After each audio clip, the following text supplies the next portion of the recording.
श्री कृष्ण जन्माष्टमी की संपूर्ण कथा भाद्रपद मास के कृष्ण पक्ष की अष्टमी तिथि को भगवान श्री कृष्ण का जन्म हुआ था। इसी पावन दिन को श्री कृष्ण जन्माष्टमी के रूप में मनाया जाता है। भगवान श्री कृष्ण को भगवान विष्णु का 8वां अवतार माना जाता है।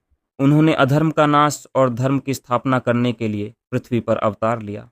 कंस का अत्याचार। द्वापर युग में मथुरा नगरी पर राजा कंस का शासन था। कंस बहुत शक्तिशाली था, लेकिन अत्यंत क्रूर और अत्याचारी भी था। उसकी प्रजा उसके अत्याचारों से दुखी थी। एक दिन कंस अपनी बहन देवकी का विवाह वसुदेव से होने के बाद उन्हें रथ में विदा कर रहा था। तभी आकाशवाणी हुई, हे कंस, जिस देवकी को तुम इतने प्रेम से विदा कर रहे हो, उसी देवकी की 8वीं संतान तुम्हारे वध का कारण बनेगी। यह सुनकर कंस भयभीत हो गया। उसने देवकी और वसुदेव को कारागार में बंद कर दिया। देवकी की संतानों का जन्म। कंस ने देवकी और वसुदेव की पहली 6 संतानों को जन्म लेते ही मार दिया।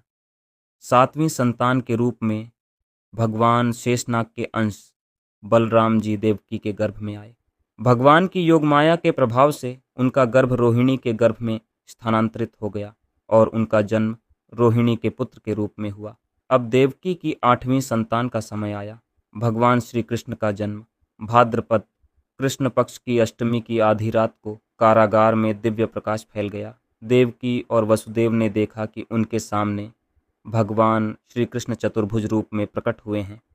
भगवान के हाथों में शंख, चक्र, गदा और पद्म सुशोभित थे। देवकी और वसुदेव ने भगवान की स्तुति की और उनसे प्रार्थना की कि वे कंस से अपनी रक्षा करें। भगवान श्री कृष्ण ने कहा कि वे अपने दिव्य रूप को त्याग कर सामान्य बालक का रूप धारण करेंगे। उन्होंने वसुदेव को आदेश दिया कि उन्हें गोकुल में नंद बाबा के घर ले जाए और वहां जन्मी कन्या को लेकर वापस कारागार में लौट आए। वसुदेव जी का गोकुल जाना भगवान की लीला से कारागार के सभी द्वार खुल गए और पहरेदार गहरी नींद में सो गए। वसुदेव जी श्री कृष्ण को टोकरी में रखकर यमुना नदी की ओर चल पड़े। उस समय घनघोर वर्षा हो रही थी। यमुना नदी उफान पर थी। तभी भगवान शेषनाग ने अपने फनों से बालक श्री कृष्ण के ऊपर छत्र बना दिया। वसुदेव जी यमुना पार करके गोकुल पहुंचे और नंद बाबा के घर गए। वहां माता यशोदा ने एक कन्या को जन्म दिया था। वसुदेव जी ने श्री कृष्ण को वहां सुला दिया और उस कन्या को लेकर वापस मथुरा के कारागार में लौट आए। कंस को मिला संदेश। जब कंस को देवकी की 8वीं संतान के जन्म की सूचना मिली तो वह कारागार में पहुंचा। उसने उस नवजात कन्या को उठाकर उसे मारने का प्रयास किया, लेकिन वह कन्या उसके हाथ से छूटकर आकाश में दिव्य रूप में प्रकट हुई और बोली, हे कंस, तुम्हारा वध करने वाला जन्म ले चुका है और वह तुम्हारी पहुंच से दूर है। यह सुनकर कंस और भी भयभीत हो गया। बाल कृष्ण की लीलाएं।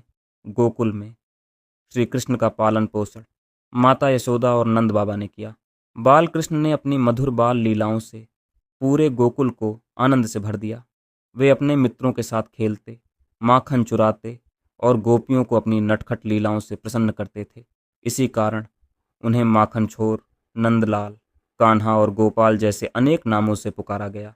कंस ने श्री कृष्ण को समाप्त करने के लिए अनेक राक्षस भेजे, लेकिन भगवान श्री कृष्ण ने सभी दुष्ट शक्तियों का अंत कर दिया।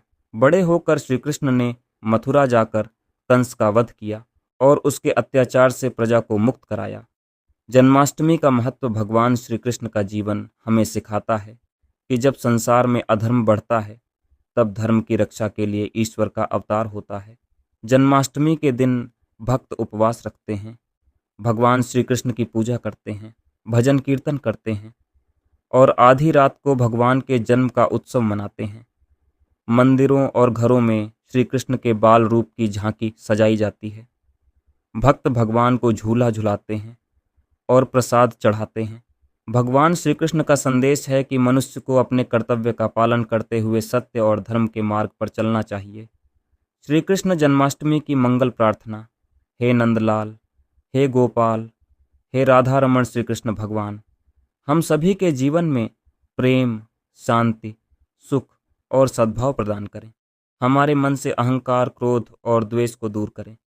हमें सत्य और धर्म के मार्ग पर चलने की शक्ति दें। जय श्री कृष्ण। राधे राधे।